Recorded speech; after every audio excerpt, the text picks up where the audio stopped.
তো আপনাদের সাথে একসাথে সূরাটি পাঠ করার আগে সংক্ষেপে কয়েকটি বিষয় উল্লেখ করছি। হুদায়বিয়ার সন্ধিতে উল্লেখ ছিল কোনো পুরুষ যদি মক্কা থেকে পালিয়ে আসে তাহলে তাকে ফেরত দিতে হবে, কিন্তু নারীগণ পালিয়ে আসতে শুরু করলেন। আর যখন নারীদেরকে ফেরত চাইল, চুক্তিপত্রটি কি বলছে? চুক্তিতে নারীদের কথা উল্লেখ নেই, চুক্তিতে বলা আছে পুরুষদের কথা। এখন কিছু কিছু নারী যারা মুসলিম হয়েছিলেন এবং মুশরিক পুরুষদের সাথে বিবাহ বন্ধনে আবদ্ধ ছিলেন, যারা মক্কায় আর মুশরিক স্বামীর সাথে থাকতে চাইছেন না, তারা পালিয়ে মদিনায় চলে আসতে লাগলেন। এটা ধীরে ধীরে ব্যাপক আকার ধারণ করতে লাগলো। আর যখন এটা ঘটতে শুরু করলো, কুরাইশরা উপলব্ধি করল যে এই সমস্যা তো আমরা থামাতে পারবো না, তাই এই সমস্যাটাকে আমরা সমাধানে পরিণত করব। তো তারা এমন পরিকল্পনা করলো যাতে কিছু নারী মুসলিম হওয়ার ভান করবে, যাতে তারা গোয়েন্দা হিসেবে কাজ করে মদিনার তথ্য পাচার করতে পারে। তারা মক্কা থেকে পালিয়ে আসছে ঠিকই, কিন্তু তারা আসলে কুরাইশদের গোয়েন্দা। এই বিষয়টি ঘটতে লাগল। কিছু নারী আন্তরিকভাবে আসছিলেন, আবার কিছু নারী আসছিলেন কারণ তারা গোয়েন্দার ভূমিকা পালন করতে চায়। এই অবস্থার প্রেক্ষিতে মহান আল্লাহ নাজিল করলেন সূরা মুমতাহিনা, সূরাতুল মুমতাহিনা। এই সূরাটি কোরআনের ৬০তম সূরা। সূরাটি রাসূল সাল্লাল্লাহু আলাইহি ওয়াসাল্লামকে প্রদান করা হয়েছিল এই দুইটি বিষয়ে তাকে সহায়তা করার জন্য। এই সূরাটি নিয়ে আমি বিস্তারিত আলোচনা করেছি, সেটা এখনও প্রকাশিত হয়নি, শীঘ্রই এটা প্রকাশিত হবে ইনশাআল্লাহ। বিশেষত বোনদের জন্য, গৌণভাবে পুরুষদের জন্যও, কিন্তু মূলত নারীদের জন্য এই সূরাটি উপলব্ধি করা অত্যন্ত গুরুত্বপূর্ণ। কারণ এই সূরাটির শেষে একটি অঙ্গীকারের উল্লেখ রয়েছে যা নারীরা রাসূল সাল্লাল্লাহু আলাইহি ওয়াসাল্লামের নিকট থেকে গ্রহণ করেছিলেন। আর কেন সেটা গুরুত্বপূর্ণ? কারণ এটা এরকম যেন নারীর জন্য পালনীয় ইসলামকে সারাংশ হিসেবে কোরআন এখানে উপস্থাপন করেছে। অর্থাৎ একজন নারীর জন্য ইসলাম প্রদত্ত মৌলিক দায়িত্বগুলো কি, আর সেটা রয়েছে সূরা মুমতাহানার শেষ অংশে। আমি এই ব্যাপারে সেখানে কিছুটা বিস্তারিত আলোচনা করেছি। অন্যতম যে বিষয়টি সেখানে ঘটেছিল তা হলো, নারীগণ আসছিলেন আর তারা ইতিমধ্যেই মুশরিক পুরুষদের সাথে বিবাহ বন্ধনে আবদ্ধ ছিলেন, তাই না? এখন তারা মদিনায় আসছিলেন, তো এখন তারা কি আবারও বিয়ে করবেন? আর এর অর্থ কি এরকম যে তাদের আগের স্বামীর সাথে বৈবাহিক সম্পর্ক ছিল, স্বামী যেহেতু অমুসলিম, সে বিয়ে কখনো বৈধ বিয়েই ছিল না? বিষয়টা সত্য না। প্রকৃতপক্ষে সূরার শুরুতে বলা হয়েছে যে যখন তারা আসবে, মক্কায় তাদের আগের স্বামীদেরকে কিছু একটা আর্থিক ক্ষতিপূরণ প্রদান করবে আগের বিবাহ সমাপ্ত করার জন্য, মূলত মোহরানা অথবা এই জাতীয় কিছু ফেরত দেওয়া, বিবাহটি সমাপ্ত করার জন্য। এটা দিয়ে কি বোঝাচ্ছে? কোরআন আসলে ইসলামের গণ্ডির বাইরে ঘটে যাওয়া বিয়েকেও স্বীকৃতি প্রদান করে। তো যদি একটি খ্রিস্টান দম্পতি বিবাহিত অবস্থায় থাকে, তাদের বিবাহ বৈধ। মুশরিকরা বিবাহিত হলেও তাদের বিয়ে বৈধ। কারণ এটা যদি বৈধ বিবাহ না হতো, তাহলে কি করার প্রয়োজন হতো না? সমাপ্ত করার। যেহেতু পুনরায় বিবাহ করার আগে আপনাকে এটা সমাপ্ত করতে হচ্ছে, এর দ্বারা আসলে বোঝাচ্ছে যে সেটা ছিল বৈধ বিবাহ। বিবাহের প্রথা আগে থেকেই চলে আসছিল, কোরআন এটাকে চালু করেনি, এটা ইতিমধ্যেই বিদ্যমান ছিল। কোরআন এর উপর শর্ত আরোপ করেছে যা আমাদের জন্য প্রযোজ্য হবে, কিন্তু এর অর্থ এটা না যে অন্য ধর্মের বিবাহ আমাদের ধর্মে স্বীকৃত নয়। ঠিক আছে? এখন এই গোয়েন্দা নারীদের ব্যাপারে আল্লাহ নাজিল করেছেন যে ইয়া আইয়ুহাল্লাযীনা আমানু ইযা জাআকুমুল মুমিনাত মুহাজিরাতিন ফামতাহিনুহুন্না, অর্থাৎ যখন ঈমানদার নারীরা হিজরত করে তোমাদের কাছে আসে, তখন তাদেরকে পরীক্ষা করো। আল্লাহু আ'লামু বিঈমানিহিন, আল্লাহ উত্তমরূপেই জানেন তারা আসলে ঈমানদার কিনা। কিন্তু তাদেরকে কোনো ধরনের পরীক্ষা সম্মুখীন করতে হবে। এটা হতে পারে সাক্ষাৎকার নেয়া, আপনি কেন এসেছেন, কোথা থেকে এসেছেন, আপনার নাম কি, আপনার পূর্ব ইতিহাস কি, আপনি কিভাবে ইসলাম সম্পর্কে জানলেন। মুসলিমরা এর সাথে খুবই পরিচিত।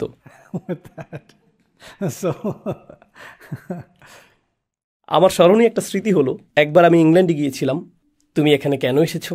আমি বললাম কিছু বন্ধুর সাথে দেখা করতে এসেছি। এখানে তোমার বন্ধু আছে? আমি জানি এটা বিশ্বাস করা কঠিন। হ্যাঁ, এখানে আমার কিছু বন্ধু রয়েছে। এখানে কেন তোমার বন্ধু রয়েছে? কিভাবে তাদের সাথে পরিচয়? তাদের সাথে অনলাইনে পরিচয় হয়েছে। অনলাইনের কোথায়? সোশ্যাল মিডিয়াতে। কোন সোশ্যাল মিডিয়াতে? ব্রো। সে বলল, তোমাদের মধ্যে মিল কোথায়? লোকটি থামছিলই না। এরপর এক সময় বলল, তোমার বন্ধুদের সাথে সময় উপভোগ করো। আমি বললাম ঠিক আছে, কিন্তু সে ছিল ফামতাহিনুহুন্না, সে আমার পরীক্ষা নিচ্ছিল, সে তার দায়িত্ব পালন করছিল। এখন এই আসরে হুদাইবিয়ার ঘটনাটি থেকে দুটি বিষয় নিয়ে আমি আলোচনা করতে চাই। এর মধ্যে একটা প্রায় শেষ হয়েছে, ইতিহাসের অংশটুকু। আগামীকাল ইনশাআল্লাহ আমি আপনাদের সাথে আলোচনা করব হুদাইবিয়ার পর থেকে মক্কা বিজয় পর্যন্ত কি ঘটেছিল? সব কিছু না, সেখানে অনেক কিছু ঘটেছিল, কিন্তু মৌলিক কিছু বিষয় যা আমি চাই আপনারা জানুন। কারণ মক্কা বিজয় হল মূলত হজ উন্মুক্ত হয়ে যাওয়ার নামান্তর। এ দুটি একে অপরের সাথে সম্পর্কযুক্ত। আর হজ উন্মুক্ত হয়ে যাওয়ার পূর্বে উমরাতুল কাজা নামে আরেকটা ঘটনা ঘটেছিল। পরবর্তী পর্বে এই বিষয়ে আলোচনা করব ইনশাআল্লাহ। আপনি যখন এই ঘটনাগুলো উপলব্ধি করবেন, তখন আমাদের সামনে মোটামুটি পূর্ণাঙ্গ একটি ঐতিহাসিক চিত্র থাকবে এই বিষয়ে যে হজের মৌসুমে প্রতি বছর আমরা কি উদযাপন করে থাকি। আর আলোচনার শেষ অংশটি হবে ইব্রাহিম আলাইহিসসালামের রেখে যাওয়া আদর্শের সাথে এটাকে সম্পর্কযুক্ত করা। কিন্তু এটা কৌতূহল জাগ্রতকারী বিষয় যে রাসূল সাল্লাল্লাহু আলাইহি সাল্লামের জীবদ্দশায় সাহাবীগণ যখন যুদ্ধের কথা চিন্তা করতেন, তারা বলতেন, উদাহরণস্বরূপ, ক্বালা গাযওয়াতু মা'আন নবী সাল্লাল্লাহু আলাইহি ওয়াসাল্লাম, অর্থাৎ আমি রাসূল সাল্লাল্লাহু আলাইহি সাল্লামের সাথে 7টি যুদ্ধে অংশ নিয়েছিলাম। এরপর তিনি উল্লেখ করেছেন খাইবার, হুদাইবিয়া, এছাড়াও আরও কয়েকটি নাম। তো সাহাবীগণ হুদাইবিয়াকে যুদ্ধ হিসেবে উল্লেখ করতেন, কিন্তু আমরা দেখেছি যে আসলে কোনো যুদ্ধ সংঘটিত হয়নি, যেহেতু এটা ছিল চরম মানসিক যুদ্ধ এবং বিজয়টা এতই অসাধারণ ছিল যে এটাকে আসলে যুদ্ধ হিসেবে গণ্য করা হতো। সাহাবীগণের সংজ্ঞা অনুযায়ী এটা যুদ্ধ হিসেবে বিবেচিত হয়েছিল। ওকে, এখন ইনশাআল্লাহ আমি আপনাদের সামনে সূরা ফাথ নিয়ে কিছুটা আলোচনা করব। আমরা এর অর্থ জানব এবং এটা থেকে কিছু শিক্ষা আহরণ করার চেষ্টা করব। প্রথম আয়াত, ইন্না ফাতাহনা লাকা ফাতহাম মুবিনা। কোনো সন্দেহ নেই যে আমি আপনার জন্য উন্মুক্ত করেছি সুস্পষ্ট উন্মুক্ত বিজয়। ফাথ শব্দটি কিছুটা বিশ্লেষণের দাবি রাখে। ফাথ শব্দটির অর্থ আসলে ইজালাতুল ইগলাক ওয়াল ইসলাক।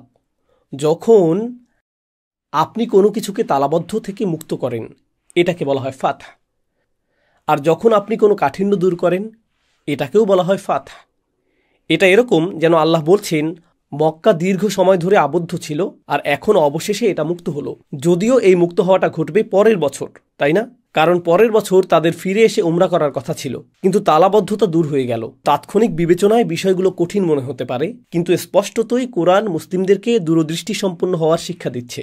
পরিস্থিতির ব্যাপারে তাৎক্ষণিক প্রতিক্রিয়া না দেখানো, বরং এই পরিস্থিতি কী প্রভাব সৃষ্টি করবে এখন থেকে 50 বছর পরে, 20 বছর পরে, 30 বছর পরে।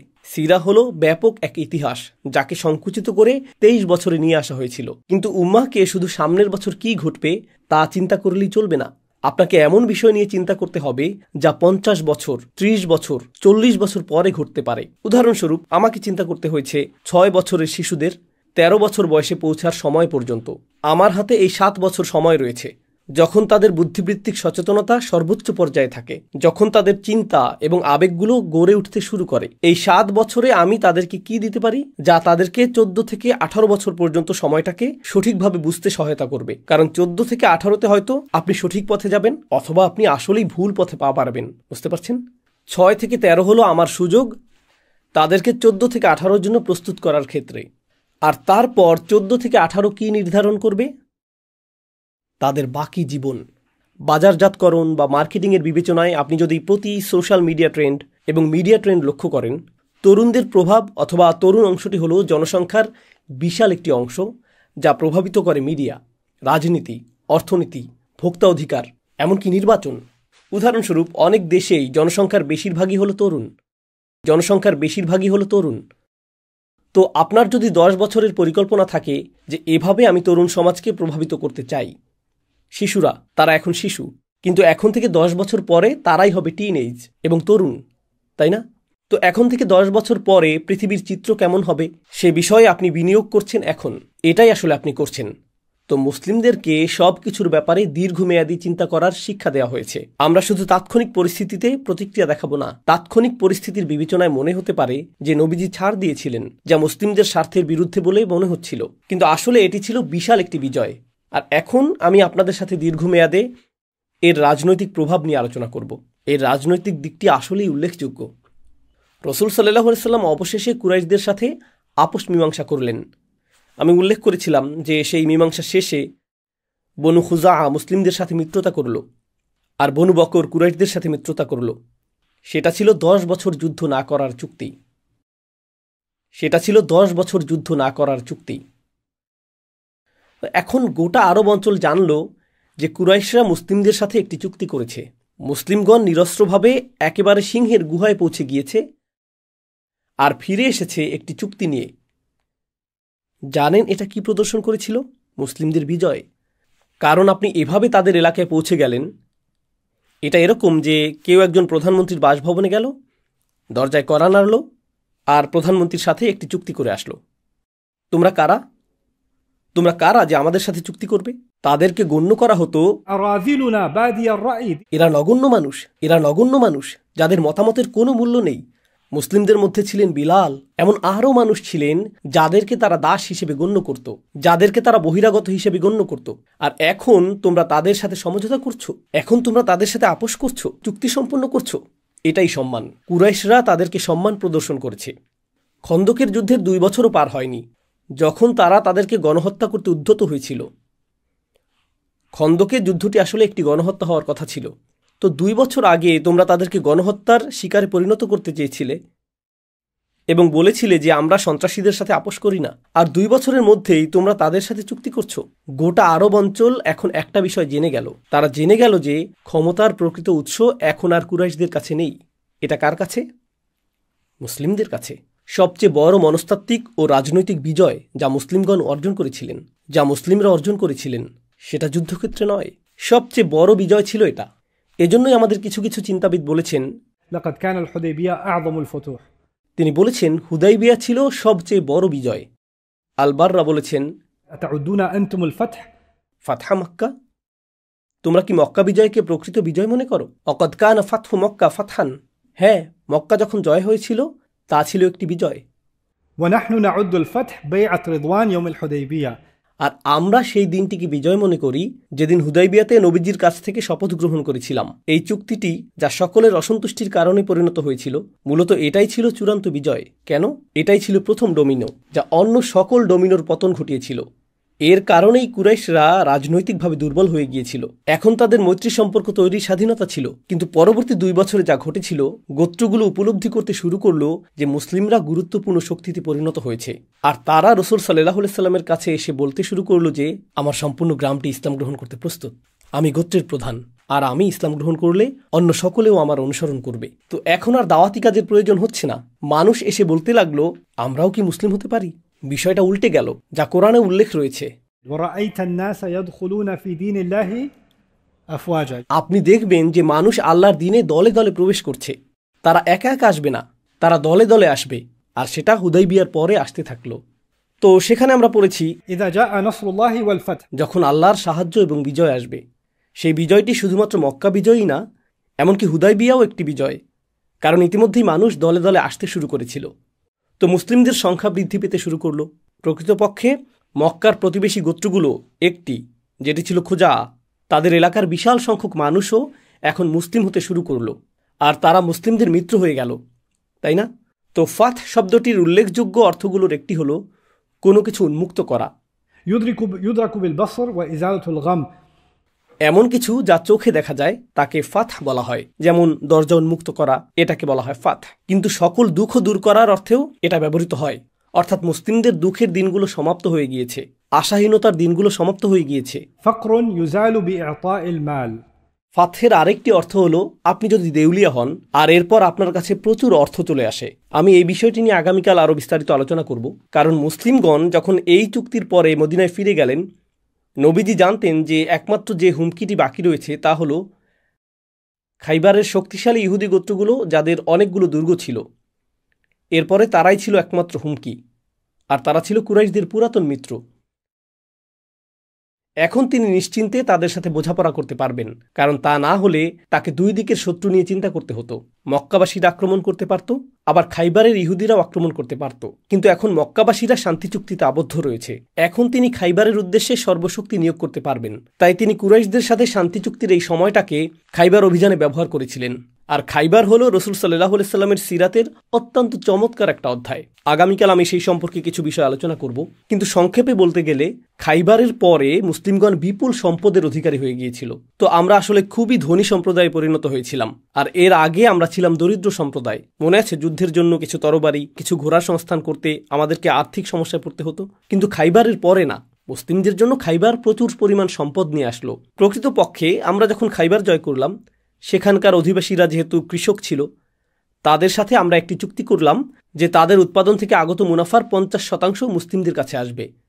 তো তো এখন আমাদের কাছে খাইবার থেকে স্বয়ংক্রিয় বাৎসরিক আয় আসতে থাকলো, কারণ আমরা তা জয় করেছি।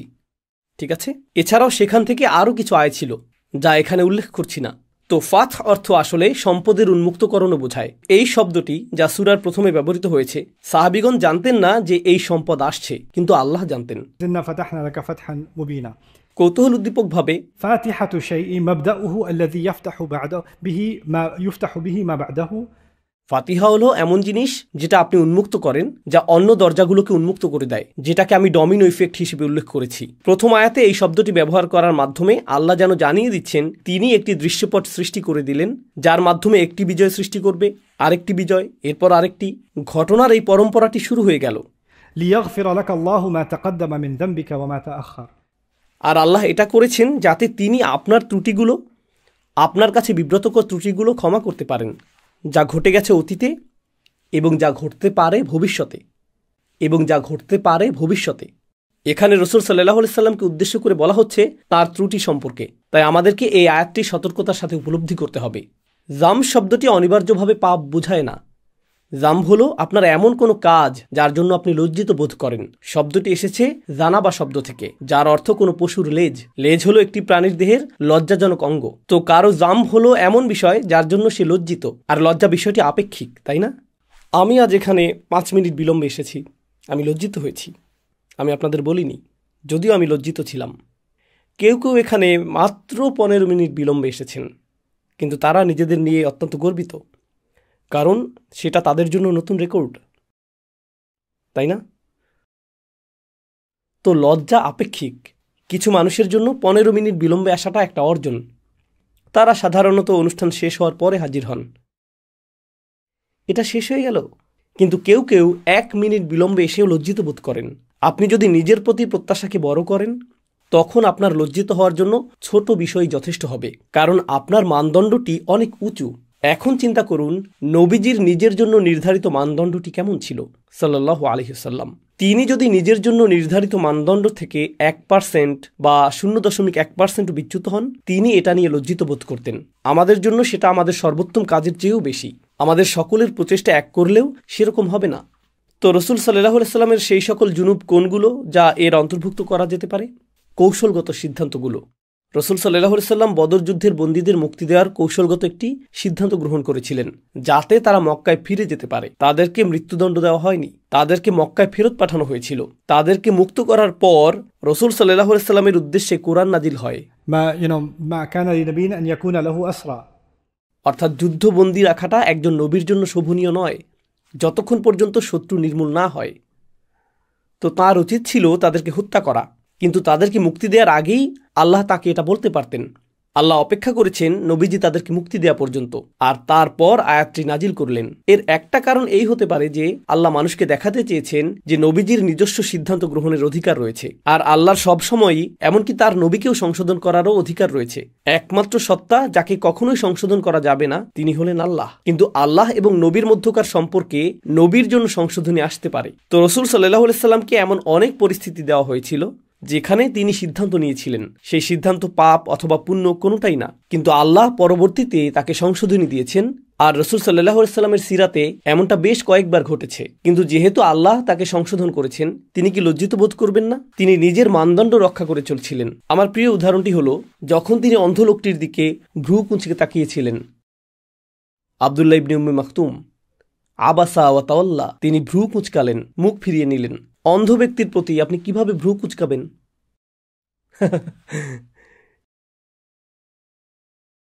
সেই ব্যক্তি অন্ধ হলে আপনি হয়তো বলতে পারবেন, এখন না, তেমন কিছুই ঘটল না, শুধুমাত্র তার কপাল সামান্য কুঞ্চিত হলো। কিন্তু অন্ধ ব্যক্তি তা কিভাবে বুঝবে? আমি কিছুটা আভাস পাচ্ছি।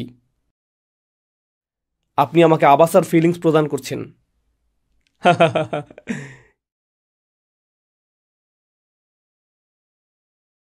তিনি কঠোরতা প্রদর্শন করেননি, প্রকৃতপক্ষে তিনি ছিলেন মার্জিত। কিন্তু আমাদের বাকি সকলের তুলনায় তাকে এতটাই উঁচু মর্যাদায় আসীন করা হয়েছিল যে এমনকি সেই ভ্রু কুঁচকানোটাও সমালোচিত হয়েছিল। তিনি এর জন্য লজ্জিত ছিলেন। তো রাসূল সাল্লাল্লাহু আলাইহি সাল্লাম যেই সিদ্ধান্ত নিয়েছিলেন, যা তার কাছে মনে হয়েছে যে সেটা হয়তো বিজয়ের এই যাত্রাকে বিঘ্নিত করেছে, আল্লাহ বলছেন, এই ফাথ বা বিজয় যা আপনাকে দান করেছি, এর ফলে পূর্বে ঘটে যাওয়া সকল কৌশলগত ত্রুটিকে উপেক্ষা করা হবে। যেই সিদ্ধান্তই আপনি গ্রহণ করেছেন, যেটি হয়তো আপনার অনুকূলে যায়নি, এতে কিছুই আসে যায় না। তো সামনে পথ চলার পথে কিছু বিষয় যদি কৌশলগতভাবে নিখুঁত নাও হয়, বিজয়ের নিশ্চয়তা প্রদান করা হলো। ويتم نعمته عليك। আর আল্লাহ আপনার উপর তার নিয়ামতকে পরিপূর্ণ করলেন। নবীজির উপর আল্লাহর নিয়ামতকে পরিপূর্ণ করা বাক্যটি খুবই গুরুত্বপূর্ণ। ইসলাম বিজয়ী হওয়ার পরও এই কথাটি পুনরায় এসেছে। এটি ইউসুফ আলাইহিস সালামের জন্য ব্যবহৃত হয়েছিল। যখন তিনি স্বপ্ন দেখলেন আর তার পিতা বলেছিলেন, আল্লাহ তোমাকে বাছাই করেছেন এবং তিনি তোমার উপর তার নিয়ামতকে পরিপূর্ণ করবেন। يتم نعمته عليك। এটা গুরুত্বপূর্ণ, কারণ কিভাবে আল্লাহ ইউসুফের উপর তার নিয়ামতকে পরিপূর্ণ করেছিলেন, তার ভাইদের বিপরীতে তাকে বিজয় প্রদান করার মাধ্যমে, তাই না? তো অনুরূপ বাক্যাংশ ব্যবহারের মাধ্যমে রাসূল সাল্লাল্লাহু আলাইহি সাল্লামকেও যেন বলা হচ্ছে যে আপনাকেও বিজয় প্রদান করা হবে আপনার ভাইদের উপর, কারণ এটা ইউসুফ আলাইহিস সালামের জন্য ব্যবহৃত শব্দগুলোর কথা স্মরণ করিয়ে দেয়। ويهديك صراطا مستقيما। আর তিনি আপনাকে একটি সরল পথের পথ নির্দেশনা প্রদান করবেন। প্রথম দৃষ্টিতে কথাটা অদ্ভুত মনে হয়, কারণ নবীজি তো ইতিমধ্যেই সরল পথের নির্দেশপ্রাপ্ত ছিলেন। এর অর্থ আপনার চূড়ান্ত লক্ষ্য মক্কা বিজয়ের সেই সরল পথ। এখন আপনি এবং মক্কা বিজয়ের মাঝে একটি সরল পথ রয়েছে, এবং আগে কয়েকটা গন্তব্য ছিল এবং মক্কার পথটি ছিল গৌণ, কিন্তু এখন একটি সরল পথ তৈরি করা হলো সরাসরি মক্কার দিকে। وينصرك الله نصرا عزيزا। আর আল্লাহ আপনাকে সাহায্য করবেন শক্তিশালী একটি সাহায্য দ্বারা। আল্লাহ আপনাকে শক্তিশালী বিজয় প্রদান করবেন। এখন এই শক্তিশালী বিজয় হতে পারে কোরআনের আরও বেশি পরিমাণে অবতরণ, এটা হতে পারে ফেরেশতাদের অবতরণ, এটা হতে পারে খাইবার এবং আসন্ন অন্যান্য বিজয়সমূহ। এটা এরকমও হতে পারে যে মক্কা বিজয়টি ইতিমধ্যেই আলোচিত হয়েছে, কিন্তু আরেকটি যুদ্ধ ঘটবে মক্কা বিজয়ের পরে, যা হলো রোম সাম্রাজ্যের বিরুদ্ধে। এটা এই ইঙ্গিত প্রদান করতে পারে যে আল্লাহ আপনাকে শক্তিশালী সাহায্য প্রদান করবেন, এমনকি মক্কা বিজয়ের পরেও। কারণ মানুষের সাধারণত বিজয়ের পর আর সাহায্যের প্রয়োজন হয় না। إذا جاء نصر الله والفتح। নাসর প্রথম, ফাথ দ্বিতীয়, তাই না? কিন্তু এখানে দেখা যাচ্ছে ফাথ প্রথম এবং নাসর দ্বিতীয়। কেন? কারণ ফাথ অর্থ যদি মক্কা বিজয় হয়, তাহলে মক্কা বিজয়ের পর রোমানদের সাথে সংঘাত শুরু হবে, আর তখন আপনার সাহায্যের প্রয়োজন হবে। তখনও আল্লাহ আপনাকে শক্তিশালী সাহায্য প্রদান করবেন, যেটা বিশেষভাবে প্রয়োজন হবে। প্রসঙ্গক্রমে কুরাইশদের বিপরীতে আপনার আর শক্তিশালী সাহায্যের প্রয়োজন হবে না, তারা তো ইতিমধ্যেই শক্তিহীন হয়ে পড়েছে। আপনার শক্তিশালী সাহায্যের প্রয়োজন রোমানদের বিরুদ্ধে। তারা ছিল পৃথিবীর ইতিহাসে সবচেয়ে কর্তৃত্বশালী রাজ্যগুলির মধ্যে অন্যতম, তাই না? আর তাদের বিরুদ্ধে আমাদের সংঘাত শুরু হবে। هو الذي أنزل السكينة في قلوب المؤمنين ليزدادوا إيمانا مع إيمانهم। তিনি অর্থাৎ আল্লাহ হলেন সেই সত্তা যিনি আপনাকে এই উন্মুক্ত বিজয় প্রদান করেছেন। সেই একই সত্তা মুমিনদের হৃদয়ে প্রেরণ করেছেন স্থিরতা ও প্রশান্তি। কোরআনের শব্দচয়ন এতটাই কৌশলগত এবং চমৎকার যে সাকিনা শব্দটি ব্যবহার করা হয়েছিল সেই সিন্দুকের জন্য যা বনি ইসরায়েলকে প্রদান করা হয়েছিল। বনি ইসরায়েলের একটি জিনিস ছিল যাকে বাইবেলে ট্যাবারনাকল নামে উল্লেখ করা হয়েছে। আমি নিশ্চিত যে আপনারা এই শব্দটি শুনেছেন, কারণ আপনারা টেক্সাসে বসবাস করছেন। আপনি হয়তো প্যারিস এবং ট্যাবারনাকলের চিহ্ন সম্পর্কে পরিচিত। ট্যাবারনাকল হলো মূলত ভ্রাম্যমান কাবা। বনি ইসরায়েলেরও এরকম একটি ভ্রাম্যমান কাবা ছিল। তারা যেখানেই যেত কাবা ঘরকে সাথে নিয়ে যেত। সেই কাবাটি কি ছিল? সেটি ছিল একটি বাক্স, আর সেই বাক্সের ভেতরে মুসা আলাহিসাল্লামকে প্রদত্ত ফলকগুলো ছিল। মুসা আলাহিসাল্লামের লাঠিগুলো সেখানে ছিল। কেউ কেউ বলে এর মধ্যে হারুন আলাহিসাল্লামের কিছু জিনিসও সেখানে ছিল। بقيا مما ترك آل هارون وآل موسى تحمله الملائكة। কোরআনে এর উল্লেখ করা হয়েছে এভাবে, মুসা এবং হারুনের পরিবারের রেখে যাওয়া অবশিষ্ট কিছু সামগ্রী ফেরেশতারা এটা বহন করেছিল। তো এটাই ছিল ট্যাবারনাকল। তারা এটা সাথে নিয়ে ভ্রমণ করত। যখন তারা বিজিত হলো, তাদের উপর বিজয়ীরা, সম্ভবত তারা ছিল আসিরীয় অথবা ব্যাবিলনীয়রা, তারা বিজয় চিহ্ন হিসেবে বাক্সটি তাদের সাথে করে নিয়ে গিয়েছিল। এটা তোমাদের পবিত্র বাক্স, এখন আমার সন্তানেরা এটা দিয়ে খেলা করবে। তারা সেটা নিয়ে গেল। এখন কল্পনা করুন যে কেউ এসে কাবা ঘর আক্রমণ করল এবং বিজয় চিহ্ন হিসেবে হাজরে আসওয়াদ নিয়ে গেল এবং তা তার কাছে রেখে দিল। বনি ইসরায়েলের সাথে এমনটাই ঘটেছিল। আর আল্লাহ বনি ইসরায়েলকে একটি নিদর্শন প্রদান করলেন। যখন তিনি সেই বাক্সের কথা উল্লেখ করেছেন, তিনি বলেছেন ফিহি সাকিনাতুম মির রাব্বিকুম, অর্থাৎ এর মধ্যে ছিল সাকিনা। একই শব্দ এখানেও এসেছে, কারণ এটা ছিল তাদের জন্য কিবলার সমতুল্য। আর যখন আপনি কিবলার দিকে তাকান তখন কেমন অনুভব করেন? আপনি হৃদয়ে প্রশান্তি অনুভব করেন। মুসলিমগণ যখন কাবাকে দেখেন তখন কেমন অনুভব করেন? তারা সাকিনাহ অনুভব করেন।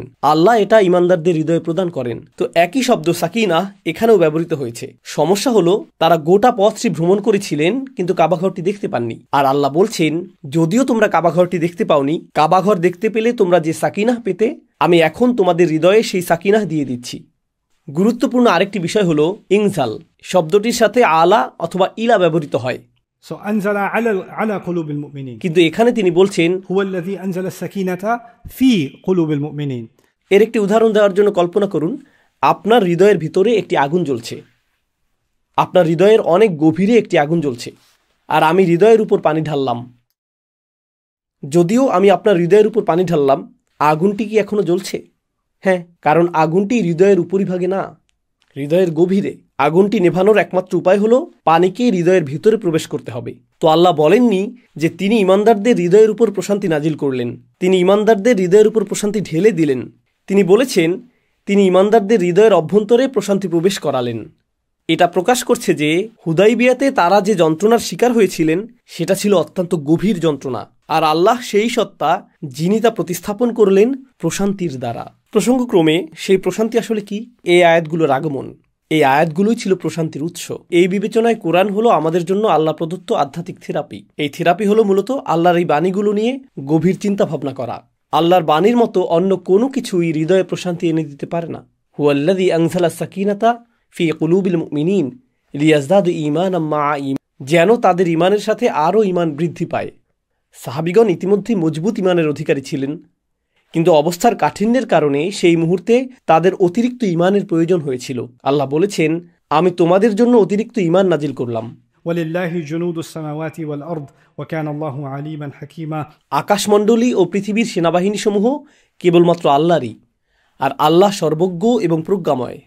এটা এরকম যেন আল্লাহ বলছেন, তোমরা জানো যে যদিও তোমরা ছিলে সংখ্যায় কম আর যুদ্ধের জন্য তোমরা অস্ত্রসজ্জিত ছিলে না, এতে সমস্যার কিছু নেই। যদি যুদ্ধ শুরু হতো, আকাশ এবং পৃথিবীতে আল্লাহর সকল সেনাবাহিনী তোমাদের পক্ষে থাকত। তো আমি তোমাদেরকে প্রশান্তি প্রদান করলাম। আর যদিও যুদ্ধ সংঘটিত হয়নি, যদি এটা ঘটত, আল্লাহ তার ঘরকে রক্ষা করতেন এবং তিনি তার সেনাবাহিনী প্রেরণ করতেন। লিইউদখিলাল মুমিনিনা ওয়াল মুমিনাতি জান্নাতিন তাজরি মিন তাহতিহাল আনহার খালিদিনা ফিহা, যাতে তিনি ঈমানদার পুরুষ এবং নারীদেরকে সেই জান্নাতে প্রবেশ করাতে পারেন যার তলদেশে নদীসমূহ প্রবাহমান। এই আয়াতটি আপনারা 1000 বার শুনেছেন, তাই না? জান্নাতে প্রবেশের এই আয়াতটি। তোমরা আল্লাহর ঘরে প্রবেশ করতে পারোনি, কিন্তু চিন্তা করো না, আমি এই সব কিছু করেছি যাতে তোমরা অনেক উত্তম স্থানে প্রবেশ করতে পারো। জান্নাতিন তাজরি মিন তাহতিহাল আনহার। প্রসঙ্গক্রমে মানুষ কেন কাবা ঘরে যেতে চায়? আপনি যদি এখনো হজে গিয়ে না থাকেন, আপনার জন্য হজে যাওয়ার সর্ববৃহৎ অনুপ্রেরণা কোনটি? এক শব্দে সেটা কি হবে?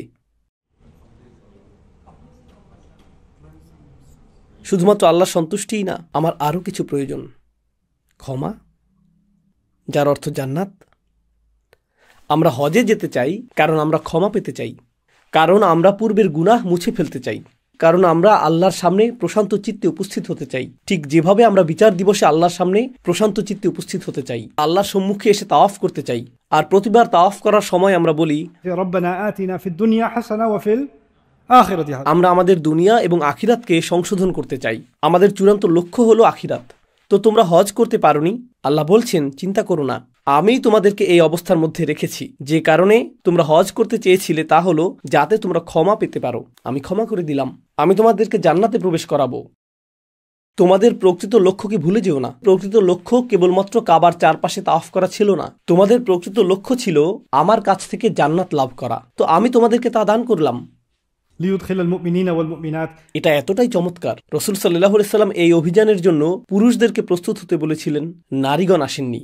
কিন্তু আয়াতটি বলছে যাতে তিনি ঈমানদার পুরুষ এবং ঈমানদার নারীদেরকে জান্নাতে প্রবেশ করাতে পারেন। তো যেই নারীগণ গৃহে অবস্থান করছিলেন, যাদেরকে আসতে নিষেধ করা হয়েছিল, তারাও এখন পুরুষদের সমান প্রতিদান লাভ করছেন যারা ভ্রমণ করে এতদূর এসেছেন। কারণ তারা যেমন রাসূল সাল্লাল্লাহু আলাইহি ওয়াসাল্লামের আনুগত্য করেছিলেন অভিযানে অংশগ্রহণের মাধ্যমে, নারীগণও রাসূল সাল্লাল্লাহু আলাইহি ওয়াসাল্লামের আনুগত্য করেছিলেন গৃহে অবস্থানের মাধ্যমে, আর তাদের উভয়ই আনুগত্যের পুরস্কার লাভ করলেন। আর সেজন্যই বলা হয়েছে লিইউদখিলাল মুমিনিনা ওয়াল মুমিনাত جنات تجري من تحتها الأنهار. কোরআনের চমৎকার বৈশিষ্ট্যগুলোর একটি হলো, সাধারণত আপনি কোরআনে দেখবেন যে ইমানদার পুরুষদের উল্লেখ রয়েছে, কিন্তু যখন ইমানদার পুরুষ এবং ইমানদার নারীদের উল্লেখ দেখবেন, যখন পুরুষ এবং নারীদের কথা একসাথে এভাবে উল্লেখ হতে দেখবেন, সাধারণত আপনি তা এমন স্থানে দেখবেন যেখানে এটা আশা করেননি। তো যেখানে আপনি এটা আশা করেন সেখানে তা পান না, আবার যেখানে আপনি এটা আশা করেননি সেখানে তা পান। ويكفر عنهم سيئاتهم, যাতে আল্লাহ তাদের পাপসমূহ সমাহিত করতে পারেন। রাসূল সাল্লাল্লাহু আলাইহি সাল্লামের জন্য জাম শব্দটি ব্যবহৃত হয়েছিল, বাকি সকলের জন্য সাইয়্যাত ব্যবহৃত হয়েছিল, কুৎসিত কর্মসমূহ। আল্লাহ তাদের থেকে তাদের পাপগুলোকে সমাহিত করে দিবেন। وكان ذلك عند الله فوزا عظيما, আর আল্লাহর কাছে সেটা বিশাল এক বিজয়। আল্লাহর বিবেচনায় সেটা একটা বিশাল বিজয়। আমার পাপগুলো আমার কাছ থেকে সমাহিত হয়ে যাওয়া হলো বিশাল একটা বিজয়। এখন বিজয়ের এই সংজ্ঞাটি কি পরিবর্তিত হতে শুরু করেছে? আল্লাহ বলছেন, ব্যক্তি হিসেবে তোমার বিজয় সূচিত হবে যখন তোমার পাপগুলো সমাহিত হয়ে যাবে। আমি বিজয়ী, আমি সফল যখন আল্লাহর জান্নাতে প্রবেশের পথ আমার সামনে উন্মুক্ত হয়ে যাবে। মক্কা বিজয় হওয়া, ভূমির উপর আধিপত্য তৈরি হওয়া, অধিক অঞ্চল মুসলিমদের অধিকারে আসা, মুসলিমদের অধিক নিয়ন্ত্রণ প্রতিষ্ঠিত হওয়া, হয়তো আমরা এগুলো পাবো, হয়তো পাবো না, তাই না? এগুলো গৌণ বিষয়। এই সব কিছুই গৌণ। এমনকি কাবা ঘরে প্রবেশ করতে না পারাটাও গৌণ বিষয়। আল্লাহর জান্নাতে প্রবেশ করা হলো মৌলিক বিষয়, ক্ষমাপ্রাপ্তি হলো মৌলিক বিষয়। এটাই সফলতা। আমরা অন্য কোনো সফলতা অর্জনের স্বার্থে এই সফলতা অর্জনে ছাড় দিতে পারি না। প্রকৃতপক্ষে আল্লাহ এখনও অন্য কোনো সফলতার উল্লেখই করেননি। তিনি তা করবেন, কিন্তু সেগুলো আসবে অনেক পরে, যেন এগুলো অগ্রাধিকারযোগ্য বিষয়ই না। এরকমটা কেন হলো? আখিরাতের সফলতা নির্ভর করে আপনার উপর, কিন্তু পার্থিব বিজয়ের সফলতা আপনার উপর নির্ভর করে না। আপনার কাছে সবচেয়ে বড় সেনাবাহিনী থাকা সত্ত্বেও পরাজিত হতে পারেন। কেন? কারণ আল্লাহ আপনাকে বিজয় দান করেননি। সেই বিজয় কেবলমাত্র আসতে পারে আল্লাহর পক্ষ থেকে। কিন্তু আপনার ইস্তেগফার করা, আপনার নিজের পাপ থেকে ক্ষমা পাওয়ার চেষ্টা করা, আপনার জান্নাতে প্রবেশের চেষ্টা করা, এই প্রচেষ্টা আপনার নিজের পক্ষ থেকে আসতে হবে। তো যে বিষয়গুলো সরাসরি আল্লাহর তত্ত্বাবধানে, সেটা ঘটবে উপজাত হিসেবে, সেটা পাশাপাশি ঘটতে থাকবে।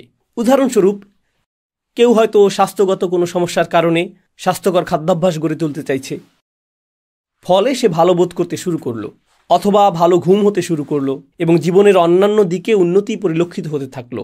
কিন্তু সেগুলো এমনকি তার উদ্দেশ্যও ছিল না। সেগুলো পাওয়া যাচ্ছে উপজাত হিসেবে, প্রাপ্ত অতিরিক্ত সুবিধা হিসেবে।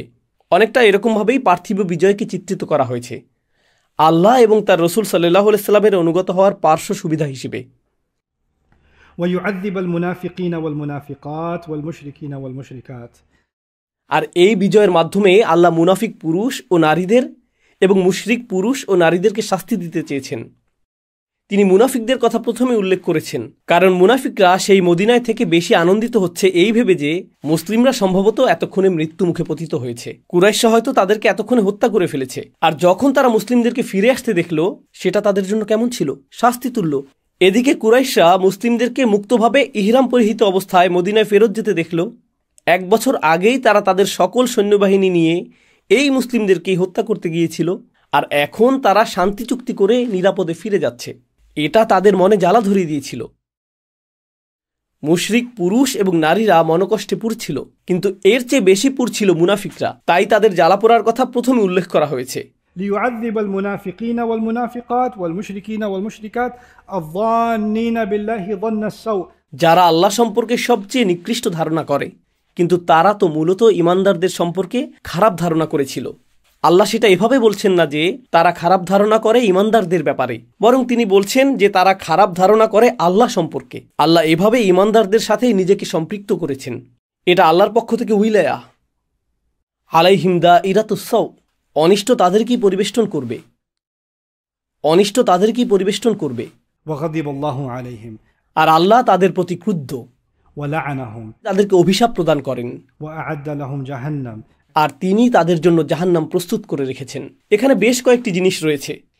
غضب الله عليهم, তারপর তিনি বলছেন লাআনাহুম, তিনি তাদেরকে অভিশাপ দিয়েছেন। ومن يلعنه الله فلن تجد له نصيرا, আল্লাহর লাআনাহুম বলার অর্থ তারা কোনো সাহায্যকারী পাবে না। আর আল্লাহ যার প্রতি অসন্তুষ্ট, সে দুর্বল হয়ে যায়। وباءوا بغضب من الله. আল্লাহর রাগ মানুষকে দুর্বল করে দেয়। আল্লাহর অভিশাপের শিকার ব্যক্তি কোনো সাহায্যকারী পায় না। প্রসঙ্গক্রমে এই সকল বিষয়ই কুরাইশদের সাথে ঘটবে। তো এখানে সাংকেতিক ভাষায় উল্লেখ করা হয়েছে তাদের সাথে কি ঘটতে যাচ্ছে। وأعد لهم جهنم وساءت مصيرا. আর তিনি তাদের জন্য জাহান্নাম প্রস্তুত করে রেখেছেন, তা কতই না নিকৃষ্ট আবাসস্থল। তো মুশরিক পুরুষ এবং নারী যারা শিরকের উপর অটল থাকবে তাদের জন্য জাহান্নাম প্রস্তুত রয়েছে। وساءت مصيرا. আল্লাহ বলেছেন, ولله جنود السماوات والأرض. আকাশ এবং পৃথিবীর সেনাবাহিনী সমূহ আল্লাহর মালিকানাধীন। وكان الله عزيزا حكيما. আর আল্লাহ হলেন চূড়ান্ত কর্তৃত্বশালী এবং আল্লাহ সকল বিজ্ঞতার অধিকারী। এর মধ্যেও একটা ইঙ্গিত রয়েছে, অর্থাৎ আল্লাহর বাহিনী অত্যন্ত ব্যাপক। এমনকি এখনও তোমরা আল্লাহর বাহিনীতে যোগ দিতে পারো। আল্লাহ কর্তৃত্ব এবং বিজ্ঞতার অধিকারী। তোমরা এখন আল্লাহর শক্তিমাত্রা দেখতে পাচ্ছ। এখন হয়তো উপযুক্ত সময় যে তোমরা পক্ষ পরিবর্তন করবে। মুশরিকরা অভিশপ্ত হবে এবং দগ্ধ হবে। তিনি এখন তার রসুল সাল্লাল্লাহু আলাইহি সাল্লামকে উদ্দেশ্য করে বলছেন, He says, إِنَّا أَرْسَلْنَاكَ شَاهِدًا وَمُبَشِّرًا وَنَذِيرًا. আমি আপনাকে প্রেরণ করেছি সাক্ষ্য হিসেবে, সুসংবাদদাতা হিসেবে এবং সতর্ককারী হিসেবে। এটি আসলেই চমৎকার একটি আয়াত। আমি এই আয়াতটি সম্পর্কে শুধু সংক্ষেপে দুটি কথা বলবো। প্রথমত, তিনি একজন সাক্ষ্য, শাহিদান। রসুল সাল্লাল্লাহু আলাইহি সাল্লামকে প্রেরণ করা হয়েছে শুধুমাত্র এই সাক্ষ্য প্রদান করার জন্যই না যে আল্লাহ ছাড়া আর কোনো উপাস্য নেই, বরং আল্লাহ তাকে প্রেরণ করেছেন প্রাথমিক যুগে কুরাইশদের অধ্যত এবং মুসলিমদের শক্তিহীনতার সাক্ষ্য হওয়ার জন্য। আল্লাহ তাকে প্রেরণ করেছেন কুরাইশদের আগ্রাসনের সাক্ষ্য হওয়ার জন্য, যখন তারা তাকে মক্কা থেকে বিতাড়িত করে দিয়েছিল। তিনি তাকে এজন্য প্রেরণ করেছেন যাতে তিনি বদর যুদ্ধ, ওহুদ যুদ্ধ, আহজাব যুদ্ধ, হুদাইবিয়ার সন্ধিতে সাক্ষ্য হতে পারেন। আর এই সাক্ষ্য এখন সেই কাফেরদের বিরুদ্ধে প্রমাণে পরিণত হয়েছে যারা এখনও ঈমান আনতে অস্বীকৃতি জানায়। বিষয়টা কতটা বিস্ময়কর যে যেই মানুষটির উদ্দেশ্যে তোমরা আবর্জনা নিক্ষেপ করেছো সেই একই মানুষের সাথে এখন শান্তি চুক্তি করছো। কিভাবে এটা ঘটছে?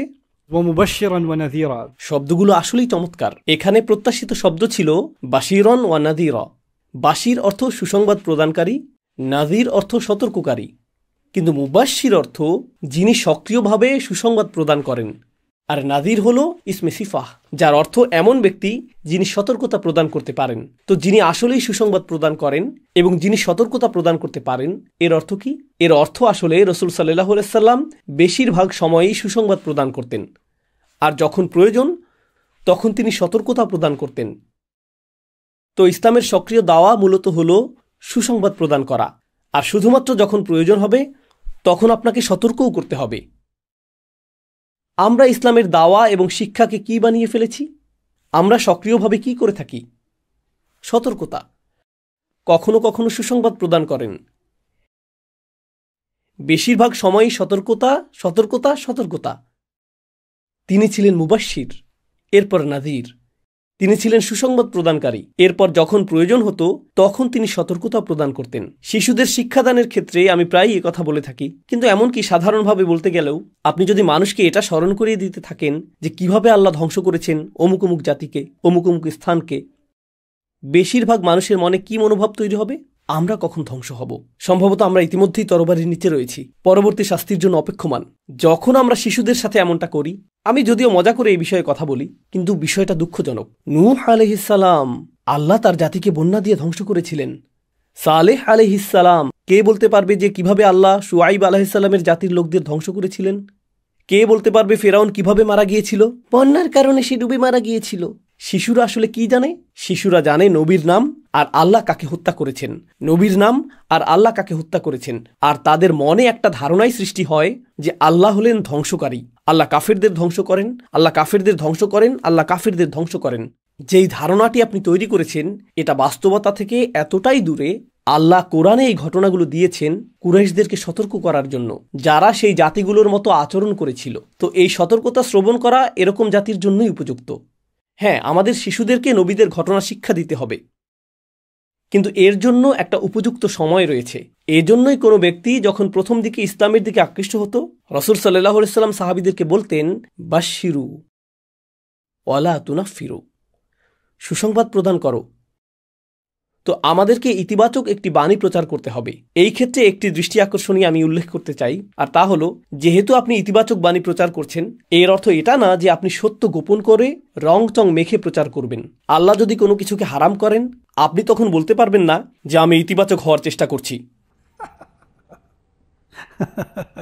আপনি ইতিবাচকভাবে মানুষকে জাহান্নামে পাঠাচ্ছেন, সেটা করবেন না। ولله جنود السماوات والأرض وكان الله عزيزا حكيما إنا أرسلناك شاهدا ومبشرا ونذيرا لتؤمنوا بالله ورسوله। আয়াতের প্রথম অংশে আল্লাহ শুধুমাত্র নবীজিকে উদ্দেশ্য করে বলেছিলেন। আয়াতের দ্বিতীয় অংশে তিনি আমাদের উদ্দেশ্যে বলছেন। এটা আসলেই গুরুত্বপূর্ণ একটি পর্যবেক্ষণ। লক্ষ্য করুন, হে নবী, আমি আপনাকে প্রেরণ করেছি সাক্ষ্য হিসেবে, সক্রিয়ভাবে সুসংবাদ দানকারী হিসেবে এবং সতর্ককারী হিসেবে, যাতে তোমরা বাকি সকলে ঈমান আনতে পারো। তো প্রথম সম্বোধন ছিল নবীজির উদ্দেশ্যে, আর দ্বিতীয় সম্বোধন হলো বাকি সকলের উদ্দেশ্যে। এর অর্থ কি? আল্লাহ রসুল সাল্লাল্লাহু আলাইহি সাল্লামের উদ্দেশ্যে কথা বলছেন, একই সাথে তিনি আমাদের উদ্দেশ্যেও কথা বলছেন। আর এটা আসলে ঈমানদারদের জন্য একটি বিরাট সম্মানের বিষয় যে সরাসরি তাদেরকে উদ্দেশ্য করে আল্লাহ কথা বলছেন, একই সময়ে, একই স্থানে, একই আয়াতে, যেখানে আল্লাহ তার নবীকে উদ্দেশ্য করে কথা বলছেন সাল্লাল্লাহু আলাইহি ওয়াসাল্লাম। তো তিনি তাকে সেই সম্মান প্রদান করেছেন যাতে তোমরা আল্লাহ এবং তার রসুলের উপর ঈমান আনার সম্মান অর্জন করতে পারো। ওয়াতুআজ্জিরুহু, যাতে তোমরা তার শক্তি বৃদ্ধি করো। ওয়াতুওয়াক্কিরুহু, আর তোমরা যাতে তোমাদের নবীর মহিমান্বিত উপস্থিতিকে উপলব্ধি করতে পারো। وتسبحوه بكرة وأصيلا, যাতে তোমরা রাত দিন আল্লাহর পরিপূর্ণতা ঘোষণা করতে পারো। প্রসঙ্গক্রমে আল্লাহর পরিপূর্ণতা ঘোষণা করার অর্থ আমাদের নিজেদের অপরিপূর্ণতাকে স্বীকার করে নেয়া। إن الذين يبايعونك إنما يبايعون الله। আল্লাহর পরিপূর্ণতার বিষয়ে বলার পর বলা হচ্ছে, যারা আপনার কাছে অঙ্গীকার করেছে, বিরতিতে যাবার আগে এটাই আমার শেষ আয়াত, যারা আপনার কাছে অঙ্গীকার করেছে তারা মূলত আল্লাহর কাছে অঙ্গীকার করেছে। কোন অঙ্গীকারের কথা এখানে বলা হচ্ছে? কোন শপথের কথা এখানে বলা হচ্ছে? মনে আছে? বাইআতু রিদওয়ান, গাছের নিচের সেই অঙ্গীকার। যখন গুজব ছড়িয়ে পড়ল যে উসমানকে হত্যা করা হয়েছে, নবীজি সাহাবীদেরকে ডেকে হাত বাড়িয়ে দিতে বললেন, তাই না? আল্লাহ এখানে সেই অঙ্গীকারের কথা উল্লেখ করেছেন। আল্লাহ বলেছেন, যারা আপনার কাছে অঙ্গীকার করেছে তারা স্বয়ং আল্লাহর কাছে অঙ্গীকার করেছে। يد الله فوق أيديهم, তাদের হাতের উপর রয়েছে আল্লাহর হাত। فمن نكث فإنما ينكث على نفسه, যে এই অঙ্গীকার ভঙ্গ করবে এর কুফল তার নিজের উপরেই পড়বে। ومن أوفى بما عاهد عليه الله, and whoever, আর আল্লাহর সাথে কৃত অঙ্গীকার যারা পূরণ করে فسيؤتيه أجرا عظيما, অচিরেই তিনি তাদেরকে বিপুল প্রতিদানে ধন্য করবেন। সেই অঙ্গীকারটি কি? তারা রসুলের অনুসরণ করবে সকল বিষয়ে। এখন তারা তো তখনই মৃত্যুকে আলিঙ্গন করতে সম্মত ছিলেন, প্রস্তুত ছিলেন, ব্যাকুল ছিলেন, কিন্তু এরপর যখন রাগকে নিয়ন্ত্রণ করার প্রশ্ন আসলো, তা ছিল কঠিনতর। কখনো কখনো রাগ নিয়ন্ত্রণ করার তুলনায় নিজেকে নিঃশেষ করে দেওয়া সহজতর হয়। রাগ নিয়ন্ত্রণ কঠিনতর জিহাদ। কুরাইশদের সাথে লড়াই করার জিহাদটি ছিল সহজতর, আর তাদের সাথে লড়াই থেকে বিরত থাকার জিহাদটি ছিল কঠিনতর। নিজের মেজাজ নিয়ন্ত্রণের জিহাদটি ছিল কঠিনতর। সুবহানাল্লাহ। আর আল্লাহ বলছেন, যারা একেবারে শেষ পর্যন্ত এই অঙ্গীকারটি রক্ষা করতে পারবে তারা সুবিশাল প্রতিদান লাভ করবে। আমরা এখানেই থামছি। পরের পর্বে আমরা সূরাটির অধ্যয়ন অব্যাহত রাখব। বারাকাল্লাহু লি ওয়া লাকুম। আসসালামু আলাইকুম ওয়া রাহমাতুল্লাহ।